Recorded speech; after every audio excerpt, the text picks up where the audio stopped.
자, 안녕하십니까. 이렇게 영상으로 만나는 건 처음이죠. 사실은 더 많은 동영상을 찍어갖고 여러분에게 이제 보여주고 싶었지만, 선생님이 지금 여기 있는 학원을 오픈한다고 사실 조금 정신이 없어가지고 여러분한테 이제 동영상을 업데이트를 좀 못해준 부분 굉장히 미안하게 생각합니다. 늦은 만큼 최대한 많이 열심히 찍어가지고 올려줄 테니까 빠지지 말고 챙겨봐가지고 새로 바뀌는 통합과 말고도 융합과학에서도 이제 또 많은 지식을 얻어갈 수 있기를 바랍니다. 어색하다잉. 지금 수요일에 여기 수업이 없는 날이라고 이 전체 학원 빈교실에서 선생님 혼자 이렇게 수업하고 있어요. 왠지 모르는 사람이 들어와갖고 저기 수업하는 것 같다 이렇게 생각할 수도 있을 것 같은데 일단 보도록 할게요. 3단원 첫 부분부터 좀 시작을 합시다. 3단원 첫 부분에 그때 결석생도 많았고 해가지고 그 부분부터 시작을 좀 해보도록 하겠습니다. 일단은 제일 처음에 3단원 전체적인 내용을 얘기를 하면은 생명체가 어떻게 만들어졌냐, 그리고 그 생명체는 어떻게 진화되어 갔냐에 대해서 조금 서술을 하고 있는 그런 단원이 되겠어요. 그래서 제일 처음에 나오는 내용은 생명체가 어떻게 만들어졌냐가 아니라, 그렇다면 생명체는 무엇으로 구성되어 있냐요. 그래서 생명체가 어떻게 구성되어 있는데 이런 물질들이 어떻게 만들어졌냐, 이런 부분은 우리 다음 시간에, 사실은 저번 주 일요일날 배웠죠. 그 시간에 이제 그 다음으로 배우는 순서가 되는 거예요. 자, 제일 처음부터 생명체를 이루고 있는 물질. 가장 먼저 나오는 게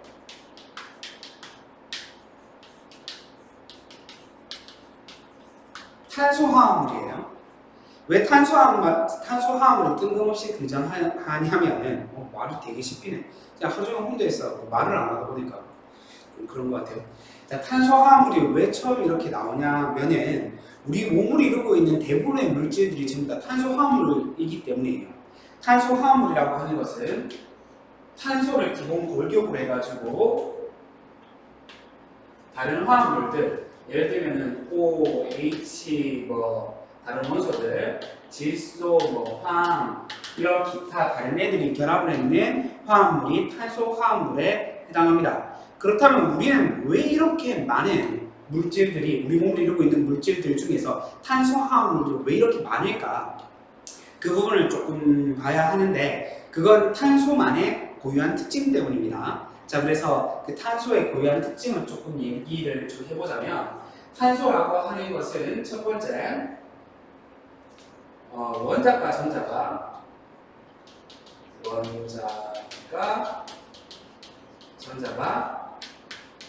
4개다. 원자과 전자가 4개라고 하는 것은 단일결합, 이중결합, 성중결합, 이렇게 이게 전부 다 공유결합이죠. 모든 공유결합을 할 수 있다라고 하는 거죠. 원자과 전자가 4개라서 이 단일, 이중, 성중의 모든 결합을 가능할 수 있기 때문에 이제 여러 개의 화합물들을 만드는데 좀 용이하다, 이렇게 얘기를 해줄 수 있고, 두 번째, 얘는요 탄소하고 탄소끼리 무한결합이다. 우리 몸을 이루고 있는 물질 중에 제일 많은 거는 당연히 물이죠. 물을 제외하고 우리 몸의 골격을 이루고 있는, 우리 몸을 물통이라고 생각을 했을 때 물 빼고 물통 부분 중에서 가장 많은 부분을 차지하고 있는 것이 바로 탄소화물이거든요. 근데 우리가 이런 큰 덩어리라고 하니까 좀 비하가 됩니다. 큰 골격을 만들기 위해서는 이 큰 덩어리들이 필요하죠. 큰 고분자 물질이 필요하죠. 그 고분자 물질을 만드는데 탄소와 탄소의 무한결합은 큰 장점을 줍니다. 그 뒤에 고분자 물질을 할 때, 고분자 화합물을 할 때 좀 더 자세히 배우겠지만, 어쨌든 탄소끼리 무한결합을 할 수 있으므로 큰 덩어리를 만드는데 용이하다. 그리고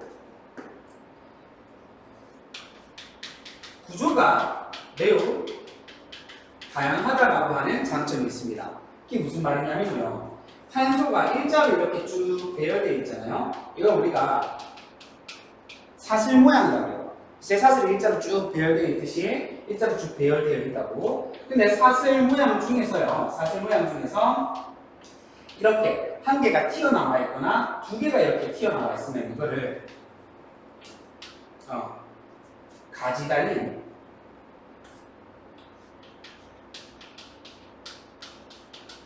사슬 구조라고 불러줍니다. 근데 또 웃기는 게 탄소의 개수가 만약에 같다면 위에 거랑 아래 거랑 이렇게 가지가 달려버리면 성질이 달라져요. 같은 탄소를 가지고 같은 다른 원소들을 가지고 있다라고 해도 이렇게 되어버리면 성질이 달라져 버려요. 다른 화합물이 되어버려요. 그러니까 탄소끼리 무한대로 결합을 해서 탄소 한 개 있을 때, 두 개 있을 때, 세 개 있을 때, 네 개 있을 때 이때마다 다 다른 탄소 화합물들인데 이렇게 예를 들어서 4, 5개가 있다고 해도 거기에 가지가 이렇게 달렸다. 그럼 또 다른 화합물이 되어버리는 거야. 그 다음 또 어떤 애들이 있냐면 탄소끼리 이렇게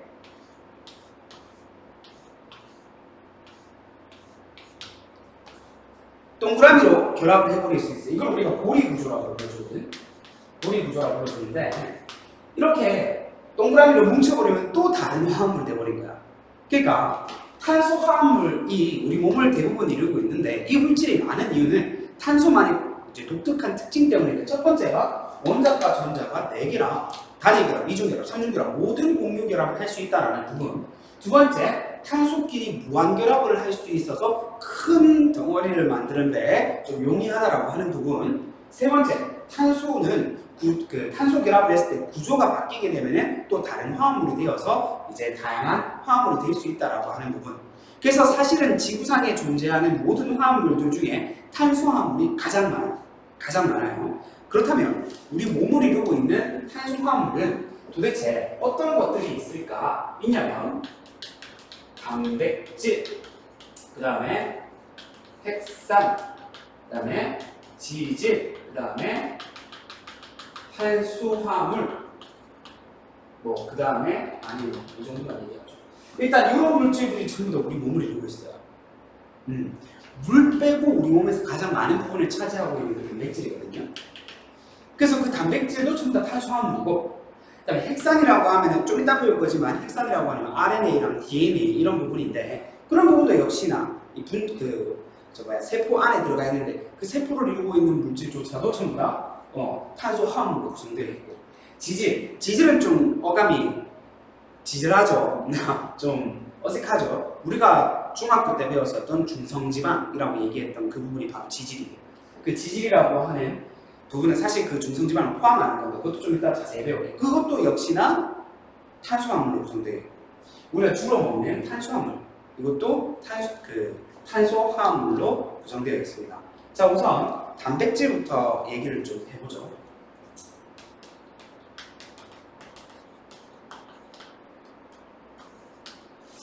자, 단백질이라고 하는 것은 일단 구성 원소가 어떻게 되냐면 CHON이에요. 여기에서 특징이 N이죠. 우리 중학교 때도 배웠어요. CHO는 사실 개나 소나 다 가져요. 얘도 가지고 싹 다 가져요. 그래서 이 지수를 가진다라고 하는 것은 좀 독특한 특징이 됩니다. 그리고 3대 원소, 처먹었을 때 에너지를 낼 수 있는 탄단지, 얘들 중에 지수를 가지고 있는 것은 단백질이 유일합니다. 그래서 우리가 단백질을 많이 먹게 되면은 이제 지수 노폐물이 많이 생긴다라고 중학교 때 배웠었죠. 다음 두 번째, 얘를 처먹하면요 그람당 몇 킬로칼로리를 낼 수 있냐면 그람당 4kcal per g을 낼 수 있어요. 그러니까 1g 처먹었을 때 4kcal의 에너지를 낼 수 있는 우리 몸에서 에너지원이 되는 것이다. 에너지원이다. 세 번째, 우리 몸에서 이것저것 다 만드는데 일단 세 가지는 우리가 딱 기억해 놓읍시다. 히읗 만든다. 그게 무슨 말이냐? 효소, 호르몬, 항체 생성한다.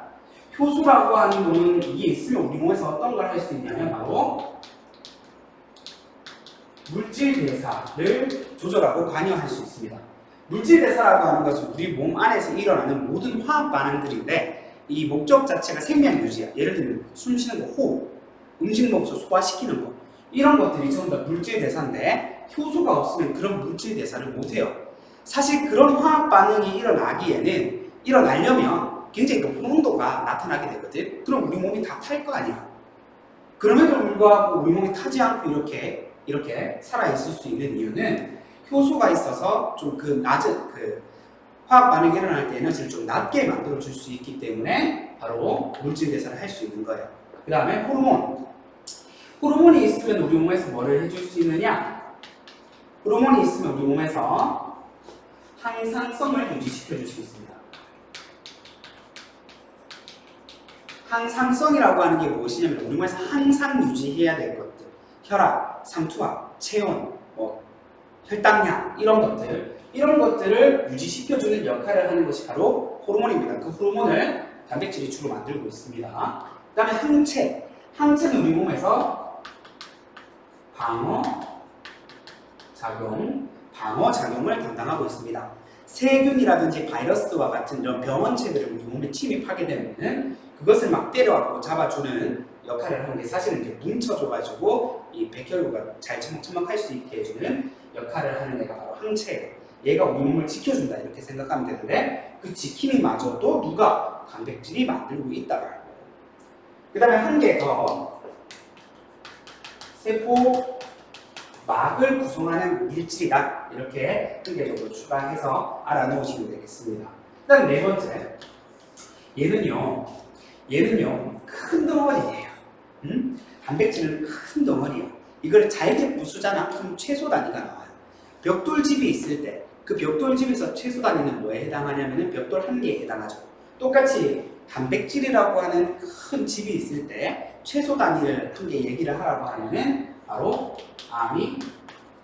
아미노산이에요. 이런 아미노산들이 여러 개가 겹쳐져 가지고 큰 덩어리의 단백질을 만들게 되는 거예요. 자, 그래서 이런 아미노산들이 몇 가지 종류가 있냐면 20여 가지의 종류가 있습니다. 그래서 그 아미노산들의 순서가 어떻게 오냐에 따라서 어떤 단백질이 만들어질지가 결정이 돼요. 그래서 그렇게 만들어진 단백질이 입체 구조를 가지게 되는데 그 입체 구조에 따라서 우리 몸에서 머리카락을 만들지 피부를 만들지 손톱을 만들지가 결정이 되는 거예요. 자, 그런 아미노산들이 붙어서 큰 덩어리의 단백질이 되는데 그 아미노산이 붙어서 결합을 하는 것을 우리는 뭐라고 불러주냐면은 펩타이드 결합이라고 불러줍니다. 펩타이드 결합이라고 불러줍니다. 아미노산과 아미노산이 붙어서 결합하는 거, 이것을 우리가 펩타이드 결합이라고 불러주는데 펩타이드 결합은 어떤 반응이냐면은 나중에 더 자세히 배울 거지만 탈수축합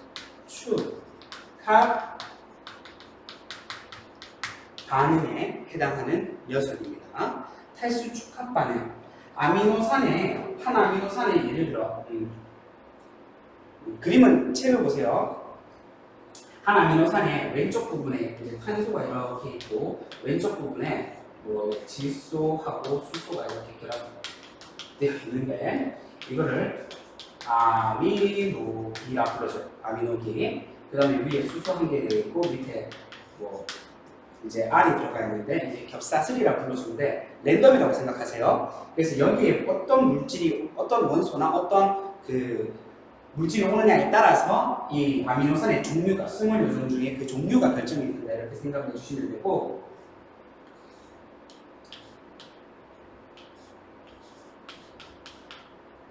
그다음에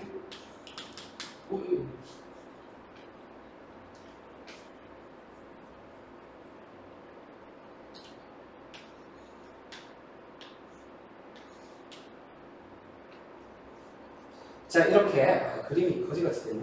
어쨌든 이렇게 이중계라고 해서 이렇게 구성되어 있는 요 부분을 갖다 우리가 뭐라 불러주냐면은 카복식이라고 부르죠. 이 카복식이의 OH 부분과 다른 하나의 아미노산의 아미노기의 H 부분이 결합돼요. 그러면 뭐가 되죠? H2가 되죠. 그래서 물이 쏙 빠지면서 그 짝대기들끼리 연결되면서 결합이 돼요. 그래서 물이 빠지며 결합을 하기 때문에 우리는 이것을 탈수축합 반응이라고 불러주는데 아미노산이 만약에 두 개가 있다. 그럼 우리는 펩타이드. 그 다음에 아미노산이 3개가 있을 때는 트라이 펩타이드. 그 다음 아미노산이 4개 이상이 있으면은 폴리펩타이드라고 불러줍니다.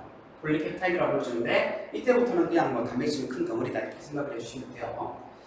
폴리라고 하는 말은 어떤 뜻이냐면은 여러 개가 있다라고 하는 거예요. 그래서 우리 옷 같은데 여기 이렇게 상표 말고 이 옷 같은데 뭐 어떤 드라이 클리닝 방법이 남아 있는데 그 핀종이 있잖아. 거기 폴리에스테르 몇 퍼센트 이렇게 적혀 있는 게 있다. 그러면 에스터라고 하는 그 아미노산과 같은 벽돌 한 개가 폴리 여러 개가 있다 이 말이에요. 어쨌든 폴리가 들어가게 되면은 이제 여러 개가 붙어서 큰 덩어리가 되었다 이렇게 얘기를 해줄 수 있다는 거예요. 자, 요 정도 단백질 정리해 주시면 되겠어요. 단백질은 이렇게 CHOA로 구성되고 그람당 4kcal, 히읗 추가적으로 세포막 한 개 더 이제 구성하고 있고요. 20여 가지가 있는데 그 종류를 결정하는 것은 여기 R 부분 겹사슬이라고 했죠. 이 부분을 겹사슬이라고. 이 부분이 결정을 하게 되고 왼쪽은 아미노기, 오른쪽은 카복식이 이렇게 얘기를 해줄 수 있고 아미노산과 아미노산이 결합을 할 때의 이름을 펩타이드 결합이라고 불러주는데 하나의 아미노산의 카복식이와 다른 아미노산의 아미노기가 붙어가지고 물이 빠지면서 H2O, OH와 H가 붙어서 H2O이 빠지면서 요적대기 다른 아미노산의 요적대기가 붙어가지고 이제 이러한 이제 덩어리들이 된다 이렇게 생각을 해주시면 되겠습니다. 자, 그 다음에 두 번째로 볼 것은 세 번째로 볼 것은 탄수화물. 탄수화물은 우리가 사실은 뭐 중학교 때도 배웠기 때문에 익숙한 친구일 거예요. 얘 구성은 저는 CHO로 구성되어 있고 얘를 처먹 했을 때 그람당 4kcal 똑같죠. 그람당 4kcal의 에너지를 낼 수 있는 특이한 점이 얘는 어떤 에너지원이다? 주에너지원이다. 주에너지원. 그러니까 탄수화물, 단백질, 지방 이렇게 세 가지 에너지를 낼 수 있는데 그것들 중에 들어왔는 그것들 중에 가장 먼저 사용이 되고 이걸 다 쓰고 나서 나머지 것들을 사용한다라는 거. 그 다음에 몸 구성 비율이 굉장히 작다라고 하는 거. 그 이유가 바로 이거죠. 주 에너지원이기 때문에 주로 에너지를 다 쓰기 때문에 우리 몸을 구성할 물질 자체가 적은 거예요. 근데 만약에 우리 몸을 구성한다면 어떻게 구성이 되느냐? 피부 밑에 주로 저장이 되게 되는데 피하 지방으로 저장을 시킵니다. 피하 지방으로 저장을 시켜요. 그래서 살이 찌는 거예요. 근데 사실 피하 지방 말고 이제 간에서 글리코젠이라고 하는 형태로 저장이 돼요.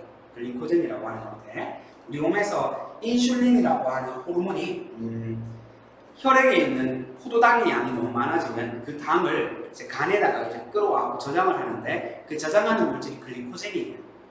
좀 이따가 나중에 다시 자세히 설명을 해드릴게요. 어쨌든 피하 지방으로 저장이 됩니다.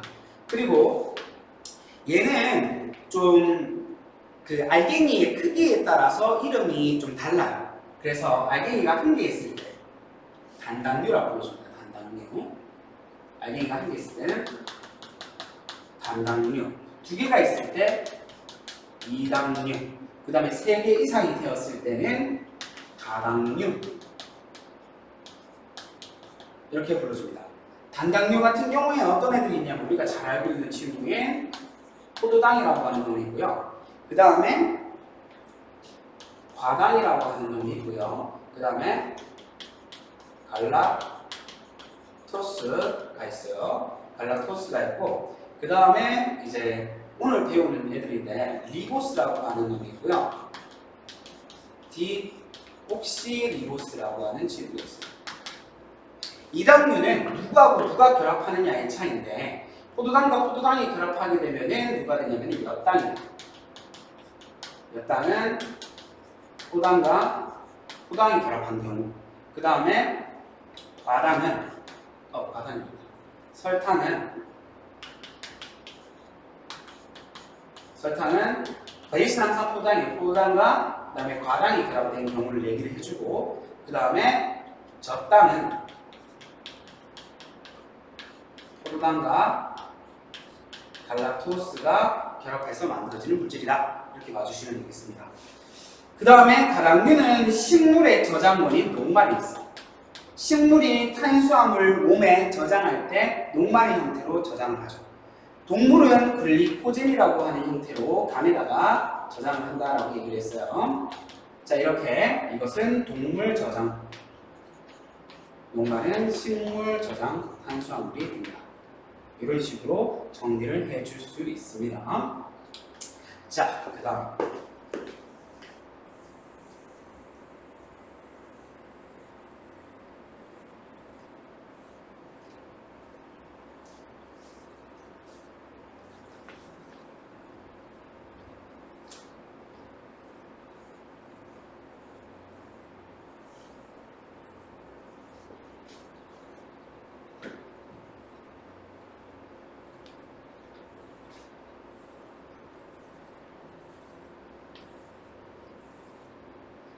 자, 그 다음에 우리가 얘기해야 될 부분은 핵산 얘기해 보시죠. 핵산. 핵산은 우리가 이제 고등학교 교육 과정이 되면서 처음 듣는 단어일 거예요. 핵산의 종류는 크게 두 가지. DNA라고 하는 친구가 있고요. 그 다음에 RNA라고 하는 친구가 있어요. DNA가 있고 RNA가 있는데 이것도 역시나 똑같이 그 벽돌 한 개가 있어요. 벽돌집이 있을 때 벽돌 한 개, 채소 단위가 있는데 그거 우리가 뭐라 불러주냐면은 뉴클레오타이드라고 불러주는데 이름이 좀 어렵죠? 뉴클레오타이드라고 불러주는데 얘는 어떻게 만들어져 있냐면 인산이라는 애와 당이라는 애와 염기라고 하는 친구가 몇 대 몇 대며 1대 1대 1의 구조로 1대 1대 1의 개수로 붙어 있습니다. 그래서 예를 보게 되면은 DNA 같은 경우에는 어떻게 생겼냐면은 이렇게 생겼는데 이중 나선 구조를 가져요. 이중 나선 구조를 가지는데 RNA는 이렇게 한 가닥이에요. 단일 가닥으로 구성되어 있어요. 그 다음에 얘를 이루고 있는 당의 종류와 염기의 종류가 조금 다른데요. 당의 종류는 RNA 같은 경우에 아까 전에 우리가 얘기했을 때 OEGO는 여기 리보스라고 하는 당을 가져요. 근데 DNA 같은 경우에는 디옥시리보스라는 당을 가져요. 옥시라고 하면은 우리가 좀 들어봤죠. 옥시크린 옥시크린 할 때 그 옥시가 뭐냐면 산소예요, 산소. 디옥시다. D는 부정이죠. 그래서 산소 없다. 산소가 없는 리보스 당이다. 거기에서 D를 따와서 DNA가 되는 거예요. 역시나 RNA도 리보스에 R을 따서 RNA가 되게 된 거예요. 염기는 얘는 아데닌이라고 하는 친구와 티민이라고 하는 친구, 구아닌이라고 하는 친구, 사이토신이라는 친구 네 가지를 가질 수 있어요. 근데 뉴클레오타이드에 한 개가 들어가야 되니까 요 한 개, 네 개 중에 한 개가 오게 되는 거예요. 얘가 우리 몸에서 DNA가 한 개로 구성되어 있는 게 아니라 이쪽에 인산, 당, 염기, 인산, 당, 염기 이렇게 되어 있거든요. 인산, 당, 염기, 인산, 당, 염기 이렇게 쭉 연결되어 있단 말이야. 그래서 굉장히 여러 개가 있기 때문에 어떤 애들이 뭐 A를 가질 수도 있고 이제 T를 가질 수도 있고 G를 가질 수도 있고 C를 가질 수도 있고 이렇게 됩니다. 그러나 한 개의 뉴클레오타이드 구조 중에서는 무조건 한 개의 염기를 가지게 된다는 거. 그게 포인트죠. 근데 지금 한 개의 뉴클레오타이드 건너편에 또 한 개의 뉴클레오타이드가 있죠. 이중 나선 구조니까. 두 가닥이 꼬여 있는 구조니까 이렇게 서로 마주보게 되죠. 근데 그 마주볼 때 얘네들이 그냥 얼굴만 보고 있는 게 아니라 악수를 하고 있어요. 그게 무슨 말이냐면은 결합을 하고 있어요. 결합. 근데 이건 짝이 정해져 있어. 세상엔 짝이 정해져 있어. 내 짝은 어디 있을까? 한참 찾고 있습니다. 혹시 아시는 분은 연락 주세요. 어쨌든 이중 나선 구조를 하고 있는데 혼자 지금 막 이중 나선 구조를 하고 있는데 염기와 염기들끼리 마주보고 있어요. 염기와 염기들끼리 결합을 하고 있는데 아데닌과 티민이 결합을 하고 있고요. 구아닌과 사이토신이 결합을 하고 있어요. 오케이? 그러니까 아데닌 짝은 무조건 티민이 돼야 되는 거예요. 여기 A 오면 그 높이는 무조건 T가 와야 되는 거예요. 똑같은 말로 여기 G가 오면 구아닌이 오면 그 높이는 무조건 사이토신이 와야 되는 거예요. 근데 얘네들을 그래서 짝이 정해져 있는 결합이다. 그래서 우리가 뭐라고 불러주냐면은 상보적 결합이다 이렇게 불러줘요. 상보적 결합이다. 상호 보완적인 결합이다. 이미 짝이 정해져 있다 이렇게 불러줘요. 그리고 실질적인 결합의 이름은 수소결합이라고 합니다.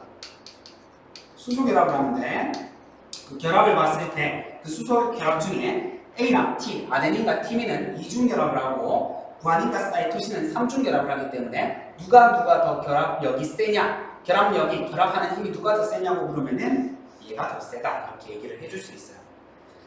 그 다음에 얘도 네 가지 중에 한 개로 한 개씩 가질 수 있어요. 얘도 네 가지 중에 한 개씩 가질 수 있어요. 이렇게 인산당연기, 인산당연기, 인산당연기 이렇게 있는데 그 연기들을 한 개씩 이렇게 한 개씩 가질 수 있는데 똑같이 A는 똑같이 가져요. A는 똑같이 가져요. G도 똑같이 가져요. C도 똑같이 가져요. 그럼 얘들은 삼중결합 하겠죠. 수소 삼중결합 하겠죠. 그 다음에 A 건너편에는 T 대신에 누가 오냐면은 유라실이라고 하는 U가 와요. 그래서 이중결합을 하게 됩니다. 얘랑 차이가 얘예요. 티민과 유라실의 차이. 그 다음에 다음으로 얘는 리보스를 가지고 산소 없는 리보스 디옥시 리보스는 DNA가 가진다라는 겁니다. 생긴 모양도 얘는 이중 나선 구조인데 얘는 단일가닥의 구조를 가지게 된다는 거. 그 다음에 역할이라고 해요. 역할이 우리 몸에서 하는 기능이 다르다고. 뭘 하느냐? 사실 DNA는 우리 몸에서 어떤 역할이냐면은 설계도예요. 네 코는 그렇게 생겨라. 네 얼굴은 그렇게 못생겨라. 그렇게 생겨라. 네 키는 어디까지 커라. 네 눈은 어떻게 세. 이런 네 머리는 곱슬이거라. 이런 우리 몸의 어떤 유전 정보들을 저장하는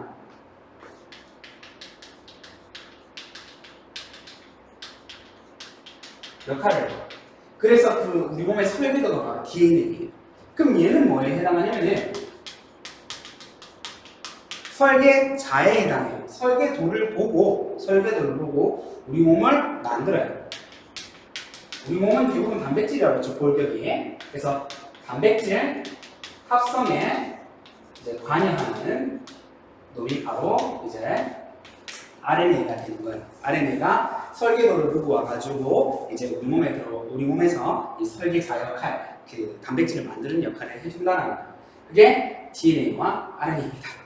오케이? 이것을 묶고 우리는 DNA와 RNA를 묶고 우리 뭐라고 불러준다고요? 헥산이라고 불러준다고요. 근데 우리가 제일 처음에 배웠었던 거 뭐? 지금 배우고 있는 모든 물질들이 전부 다 뭐다? 탄소, 화물이다. 오케이? 뜬금없이 갑자기 정리를 해버렸죠? 이게 안쓰는 4번이었죠. 헥산이었습니다.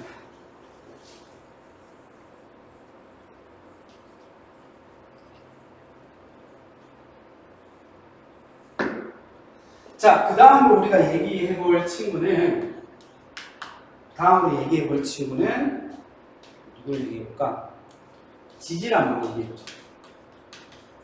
우리가 중학교 때 배웠던 지방은 여러가지 지질 중에 하나예요. 그래서 얘는 크게 세 가지로 나눠서 얘기를 해줄 수 있는데 중성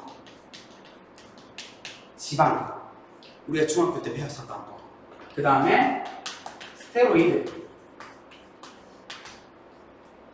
그 다음에 인지질 이렇게 얘기해 줄 수 있어요. 그래서 중성지방 같은 경우에는 잘 알죠? 얘는 CHO로 구성되어 있고 얘를 구성하고 있는 기본 단위 벽돌 한 개는 지방산과 모노글리세이드 혹은 글리세롤이라고도 불러주죠. 지방산과 모노글리세리드 얘네들이 3대1의 비율로 붙어서 채소 단위를 만들고 있다는 거. 얘는 g당 9kcal/g, 1g에 9kcal 낼 수 있다는 거. 1g 처먹으면은 1g을 가지고 있으면 이걸 없애는데 9kcal였어야 돼. 탄수화물이랑 이 단백질 같은 경우에는 4kcal만 운동하면 되는데 얘는 9kcal 2배를 넘어. 그래서 살 빼기 힘든 거예요. 핑입니다. 살 빼기가 힘들어요. 선생님들 요새 연말에 술자리도 많고 이래가지고 식단하고 해야 되는데 살이 자꾸 쪄. 그냥 열심히 한번 해가지고 지금 다짐이 계속 밀리는데 아마 새해 계획이 될 것 같습니다. 신년 목표, 매년 신년 목표, 다이어트 이건 꼭 들어가 있죠. 자, 어쨌든 9kcal/g의 에너지를 낼 수 있다라고 하는 거. 그 다음에 스테로이드라는 친구가 나와 있는데 스테로이드는 좀 이질감이 있죠. 근데 우리 많이 들어본 거 있어요. 콜레스테롤. 우리 혈액 성분의 기름 부분인데 이게 없으면 안 돼요. 있긴 있어야 돼요. 근데 적당량이 있었는데 이게 너무 많이 있으면 피의 대부분이 기름이 되는 거야. 기름이 되는 거야. 그러면 이 기름이 나중에는 또 이제 뭉쳐져요. 그래서 혈관이 이렇게 혈관벽 주위에 이렇게 뭉쳐져 버리게 돼요. 그러면은 마치 혈관이 얇아지는 효과가 나오겠죠. 나중에 막혀요. 그럼 어떻게 되게? 뒷목 잡고 쓰러지는 거죠. 그 콜레스테롤 수치가 있는데 그 건강 수치를 따졌을 때 이렇게 지방이 많은 친구, 선생님도 그렇고 콜레스테롤 수치가 높으면 좀 위험해요. 선생님도 굉장히 높아요. 그래서 운동을 해야 되는데 내년에 고모 선생님에게 좀 미룰 자 콜레스테롤을 구성하고 있고 그 다음에 또 뭐를 구성하고 있냐면은 스테로이드의 호르몬도 있습니다. 선생님 아까 전에 호르몬은 전부 다 단백질을 만든다고 그랬나요? 맞아요. 대부분 호르몬은 단백질로 구성되어 있어요. 근데 스테로이드의 호르몬이 몇 가지 없는데 있어요. 대표적인 스테로이드의 호르몬이 누구냐면은 성호르몬이에요. 성호르몬인데 우리 그 트랜스젠더들 성전환 수술을 하고 나서 계속 주기적으로 이렇게 주사를 맞아야 돼. 남자의 몸인데 다 잘라냈다 막 이렇게 잘라냈다고 해서 여자가 되는 게 아니라 호르몬은 몸에서 안 분비되기 때문에 계속 주기적으로 맞아야 돼. 그래서 성호르몬은 스테로이드의 호르몬이다. 그 다음에 인지질. 그럼 근육쟁이들 있죠. 헬스장에서 막 이런 사람들. 사실 사람들은 자기가 태어났을 때 그 근육량이 일정하게 있어요. 그거 이상을 가지게 되면 위험해요.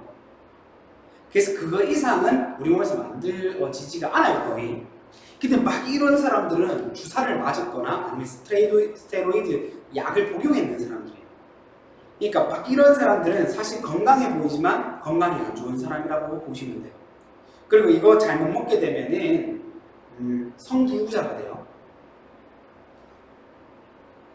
어쨌든 관련 없는 얘기인데 그렇습니다. 선생님 아는 친구 중에서도 이거 맞는 이게 거의 중독이래요. 왜냐면 똑같이 운동을 해도 남들이 이만큼 커지니까 자기도 할 수밖에 없대. 운동하는 친구. 그래서 위험해요. 나중에 운동하는 친구들도 이거는 절대로 피해야 합니다. 풍선이 약한 풍선. 자, 인지질. 인지질은 좀 특별한 친구예요. 어떻게 생겨 참고하냐면 대가리가 있고요. 이 꼬랑지가 있는데 이 대가리 부분이 친수성이에요. 물이랑 친하다. 친수성. 요 밑에는 소수성 혹은 친유성이라고 부르죠. 기름이랑 친하다. 근데 우리 몸은 대부분이 물로 구성되어 있어요. 물로 구성되어 있잖아요. 물로 구성되어 있다 보니까 어떻게 되어 있냐면은 물로 구성되어 있으니까 나 녹화 안 했는 줄 알고 깜짝 놀랐네. 물로 구성되어 있다 보니까 어떻게 되냐면은 친수성 부분이 자꾸 전부 다 바깥으로 이렇게 나와요. 그래서 이게 쭉 연결되어 있어요. 쭉 연결되어 있고 이렇게 쭉 연결되어 있는 부분들이 내가 지금 일자로밖에 못 그리는데 이게 이렇게 둘러싸서 쭉 이렇게 넓은 판 모양으로 되어 있다고 해봅시다. 넓은 판 모양으로 이렇게 쭉 구성되어 있어요. 바깥쪽으로 뭐 전부 다 얘네들이 나와서. 그래서 쭉 연결되다 보면은 이렇게 동그라미 모양처럼 되겠죠. 그래서 얘가 이렇게 막 형태를 만들어줘요. 그래서 그 막 형태를 만들어주는데 인지질은 그래서 우리 몸에서 어떤 역할을 해주냐면은 바로 생체막을 구성해줍니다. 우리 생물체에서 나타날 수 있는 막이라는 막은 얘가 싹 다 만들고 있어요. 대표적인 게 뭐야? 세포막. 세포막을 한 개의 세포를 둘러싸고 있는 막을 얘가 구성해요. 물론 아까 전에 단백질도 세포막을 구성한다고 그랬죠. 그 단백질이 이렇게 사이에 끼어 있어요. 이렇게. 여기 인지질이 이중층으로 이렇게 되어 있는데 그 사이에 단백질이 끼어져 있어요. 이렇게.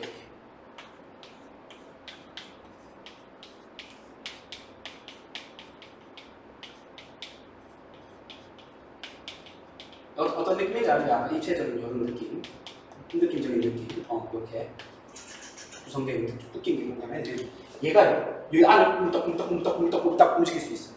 마치 늪을 이렇게 단백질이 다니듯이 꼼딱꼼딱 다닐 수 있어요. 그걸 우리가 유동 모자이크 구조라고 불러주는데 일단은 이렇게 이중층으로 있다고 해서 얘를 우리가 인지질 이중층이라고 부르죠. 인지질 이중층이라고 불러주고 인지질 이중층 안에서 단백질이나 뭐 탄수화물도 사실 좀 끼어 있는데 대부분 단백질이에요. 단백질이 꼼딱꼼딱 이렇게 움직일 수 있다고 해서 이걸 우리가 유동 모자이크 구조다 이렇게 보죠. 유동 모자이크 구조다 이렇게 보죠. 그리고 얘는 이게 막으로 쭉 이렇게 돼 있다고 했잖아요. 그래서 이게 바깥이고 이게 안쪽이면 필요한 물건을 집어넣어주고 필요 없는 물건은 막아. 그러니까 우리 몸 그 세포막 세포 안에서도 필요 없는 물건을 밖으로 빼주고 필요한 물건을 또 못 나가게 막아줘요. 그러한 역할을 해줘요. 그래서 얘가 해줄 수 있는 역할이 뭐냐면 선택적 투과를 해줄 수 있습니다. 선택적 투과. 그래서 어떤 물질이 필요하다, 어떤 물질이 필요 없다에 따라서 들어오고 나가고를 얘가 조절시켜 줄 수 있다라고 하는 거예요. 조절시켜 줄 수 있다라고 하는 거예요. 그래서 딱 세포막이나 이런 생체막 만들기 딱 좋죠. 그 다음에 마지막으로 우리가 볼 게 누구냐면은 ATP라는 친구예요. ATP. 아데노신 트리플 인산인데 아데노신이라는 물질에 인산이 이렇게 3개가 있으면은 이걸 우리가 ATP라고 불러줘요.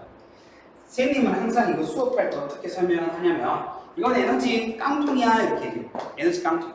우리 에너지 드링크 이렇게 딱 따면 내용물이 나오죠. 에너지를 담는 깡통인데 이게 에너지를 딱 담으면 ATP가 되는 거예요. 그러니까 우리가 필요할 때 이렇게 딱 까가지고 이걸 뚝뚝뚝 마시듯이 에너지를 꺼내가지고 쓰는 거예요. 그래서 요거 한 캔에 얼마의 에너지가 들어가 있냐면은 7.3kcal가 들어가 있어요. 한 캔 따면 이만큼 나와요. 근데 딴다라고 하는 표현이 뭐냐면은 이 고에너지 인산결합을 한 개 끊어버려요.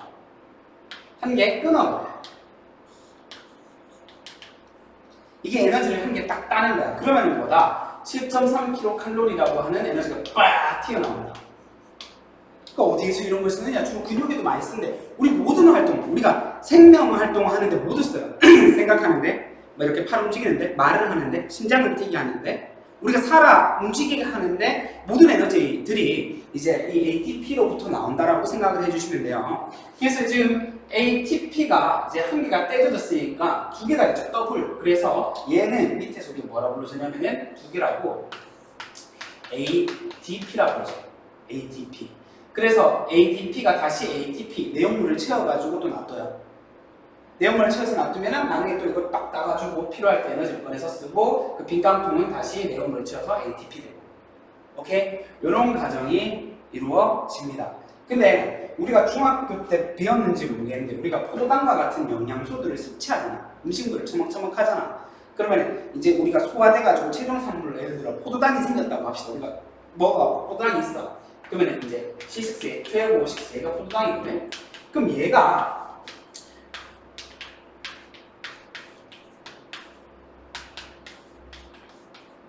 이렇게 된단 말이야. 얘를 내가 한 개를 처먹하게 되잖아. 한 개를 갖다가 이제 분해하게 되면 에너지를 얻을 수 있는데 잘 보세요. 우리 몸은요. 예를 들어 성인 남자 같은 경우에 80조 개의 세포들로 되어 있고 성인 여자는 60조 개 정도로 되어 있어요. 키가 크거나 살이 조금 적는 건 한 100조 개 정도로 구성되어 있겠죠. 그 100조 개의 혹은 80조 개, 60조 개의 세포들이요. 그 안에서 전부 다 에너지를 만드는 활동을 해요. 그걸 우리가 세포호흡이라고 그러죠. 세포호흡.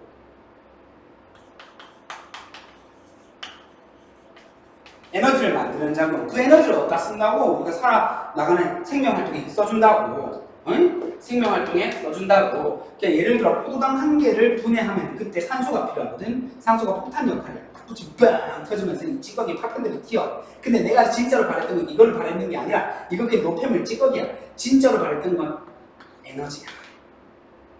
에너지야. 그 에너지가 100%가 만들어진다면은 그 중에 60%는 열 에너지로 새 나가요. 사실 새 나가는 건 아니고 이걸 체온 유지하는 데 써요. 그러니까 열 만들어지는 거야, 식사. 40%는 ATP 만드는 데 써요. 몇 개 만드냐면은 38개 만들어요. 예, 포도당 한 개 분해되면은 이제 ATP가 38개 만들어질 수 있어요. 요거 하는 과정을 우리가 세포호흡이라고 불러주는 거예요. 나중에 더 자세히 배울 거예요. 어쨌든 38개 ATP 생성을 이때 한다. ATP 생성이 뭐다? 그 옛날에 썼었던 ATP 빈감통에다가 이제 이거 분해했을 때 나오는 에너지를 갖다가 쭉 담아가지고 ATP 만드는 거야. ATP 만드는 거.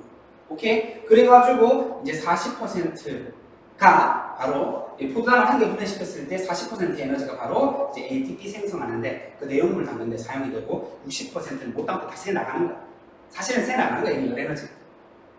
물론 체온 유지한테도 쓰지만 우리가 예를 들어 운동을 한다. 운동을 하게 되면 이 40이 계속 필요하잖아. 계속 40이 필요하는데 쓸데없는 60이 만들어져서 몸에 체온이 너무 많이 올라가는 거야.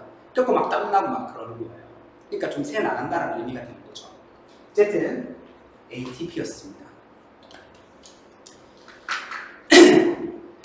자, 여러분 교재 한 장을 더 넘기게 되면 선생님 지금 교재가 없어서 3단은 제일 처음에 나오는 그 단원에서 한 장을 더 넘기게 되면은 이제 그 화학식의 정의에 대해서 좀 나와 있어요. 근데 그 부분은 사실은 굉장히 쉬운 부분이죠. 우리가 중학교 때 했던 부분이에요.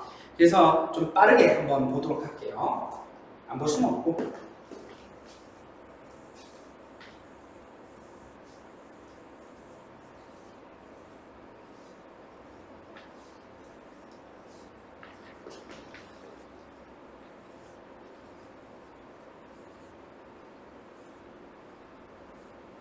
들어보라. 이 물칠판의 한계가 좀 이런 거예요.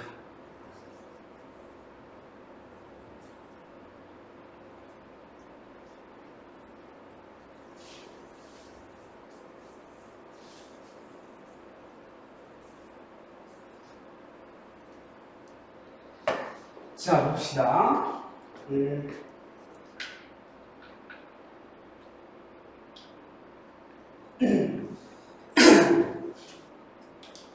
화학 반응식.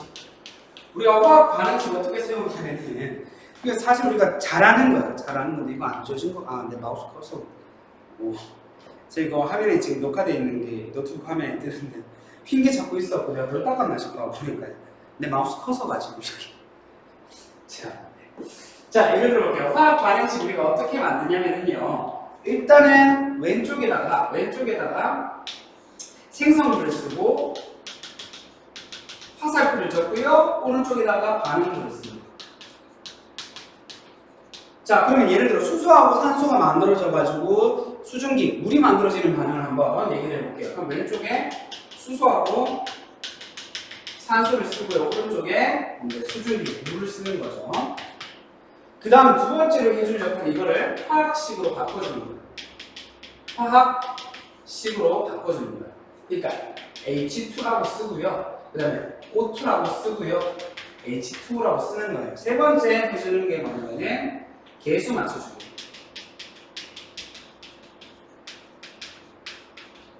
자, 여기 수소 2개 있죠? 지금 수소 이렇게 2개 있죠? 근데 여기 수소 지금 2개 있어. 딱 좋아. 너무 좋아. 세상 좋아. 세상 딱 좋아. 근데 산소가 이렇게 큰 게 한 개 있네? 산소는 여기 2개 있는데? 어떡하지? 그럼 여기도 산소를 한 개 더 그려줘야 되겠지. 뜬금없이 산소가 있네? 그러면 얘를 갖다가 2개 있다고 하자. 그럼 얘가 2개 되면은 결국 수소는 4개가 되는 거니까 이런 애 2개 있으면 되죠. 이렇게 개수 맞춰주기. 개수 맞춰주기 해주는 게 마지막으로 세 번째 순서라는 거죠. 마지막 역할. 이렇게 화학 반응식을 적어서 정리해 줄 수 있습니다. 근데 아까 전에 쌤이 더 더러워졌어. 쌤이 그냥 쭉 적어서 봤던 포도당과 산소가 결합하여가지고 물과 이산화탄소가 만들어지는 세포구 보긴 봤는데 이거 사실 니들한테 그냥 막 바로 던져주면 개수 맞추기 힘들잖아.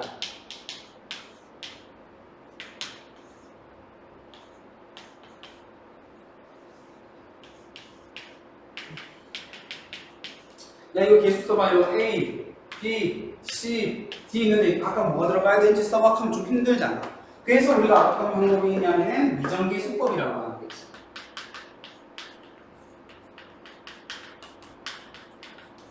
미정계수를 이렇게 다 적었죠. A, B, C, D. 그럼 왼쪽, 오른쪽 전부 다 합쳐가지고 있는 모든 원소들을 쭉 적어봐요. C, H, O 이렇게 3개 말고는 없죠? 그럼 여기 왼쪽과 오른쪽에서 그 개수가 딱 똑같아야겠죠. 탄소 여기 6개 있으면 여기도 6개 있어야 되고 여기 수소 12개 있으면 이쪽에도 12개 있어야 되잖아. 맞죠? 그래서 그 개수가 딱 맞다라고 떨어지는 것을 식을 세워요. 그럼 예를 들어서 여기 A, 탄소가 몇 개 있는 6A 있죠. 는 여기 탄소가 몇 개 있냐면은 1CA 있죠. 수소는 여기에서 12A 있죠. 그 다음에 여기에서 수소는 2D개 있죠. 산소는 6A개 플러스 2B개. 이쪽에서는 2C개 플러스 D개. 이렇게 존재하죠. 그럼 예를 들어서 여기에 내가 미정계수를 한 개 한번 집어 넣어보는 거예요. 예를 들어 C를 A, C, D 이렇게 있는데 C를 내가 1이라고 한번 잡아볼게요. C를 1로 잡게 되면은 A는 6분의 1이 되죠. 그죠? 여기 A가 6분의 1 들어가게 되면은 6분의 1 들어가게 되면은 2 되고 왜 이래? 12A에 2D에 C가 1이면 A는 6분의 1. 그냥 쌤이 이거 순서대로 한번 다 써볼게요. 얘도 6분의 1개 되고 6분의 1개 돼요. 계산해보면. 오케이? 여기 숫자 집어넣어서 계산해보면 다 이렇게 되거든요. 그러면 여기 이제 우리가 미정계수를 막 집어넣어서 내가 예를 들어 C를 1로 잡았잖아. 1을 집어넣게 되면은 미정계수를 이제 집어넣어서 계산을 해보면 10을 다 정리해보면 이렇게 나와요. 미안. 내가 계산하기 너무 싫어가지고. 자, 근데 6분의 1이라는 게 세상에 어딨어. 그래서 이걸 전부 다 정수화 시켜줘야 되겠지. 얼마 곱해주면 전부 다 정수가 될까? 6 곱해주면 되겠지. 이 전체가 6로 곱해주는 거야. 그럼 A는 얼마 돼? A는 1 나오죠. B도 1 나오죠. C는 6 나오죠. D는 1 나오죠. 왜 이래?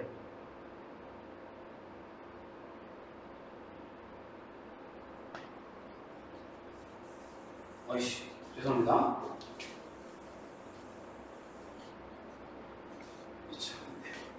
미안해요. 다시 차근차근 한번 해보도록 할게요. A를 1이라고 잡을게요. 그럼 C가 A를 1이라고 잡으면 6이 되죠. A가 1이면 D도 6이 A가 1을 집어넣으면 선생님 산수 진짜 약한데 D 6 되죠.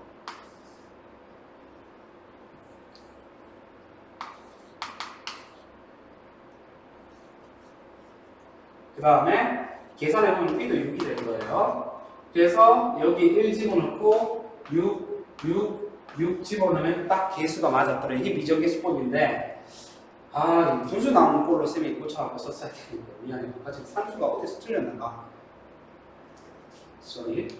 어쨌든 이렇게 개수를 맞춰 떨어져 주는 거. 만약에 분수가 나온다면은 이 최소 공배수를 아니고 그 정수화 시켜줄 수 있는 친구로 곱해져 가지고 전부 다 정수 형태로 바뀌어서 여기 적어주시면 끝이에요. 그게 미정계수법이에요. 자, 어쨌든 이렇게 화학 반응식까지 봤습니다. 여기까지 보고 다음에 수업 나가는 것도 쌤이 그 주차별로 찍어갖고 올려줄게요. 오늘 수업은 여기까지 하도록 하겠습니다.